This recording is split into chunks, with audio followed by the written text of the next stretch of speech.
নাও সকাল সকাল রং টং মেখে নাও। এরপর বিভিন্ন রঙের সবজি নিয়ে চলে এসো।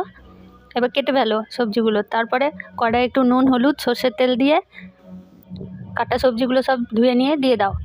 এবার নাড়াচাড়া করে নাও। নাড়াচাড়া করে নিয়ে একটুখানি 10 মিনিটের জন্য ঢাকা দিয়ে রেখে দাও। ঢাকা খুলে দেখো সবজিগুলোও নরম হয়ে গেছে আর তার সাথে ভাজাও হয়ে গেছে। এবার সবজিগুলো সব কড়াই থেকে তুলে নাও।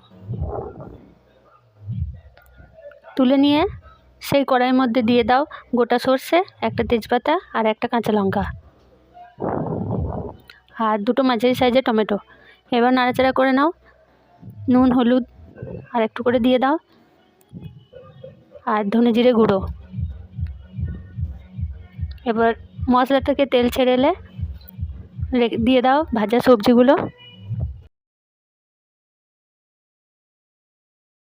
নেড়ে নিয়ে বাটি ধোয়া জল,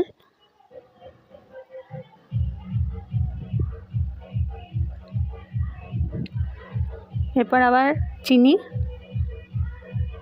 3-4 মিনিটের মতো রেখে দাও। দেখো রেডি হয়ে গেছে আজকের সবজি।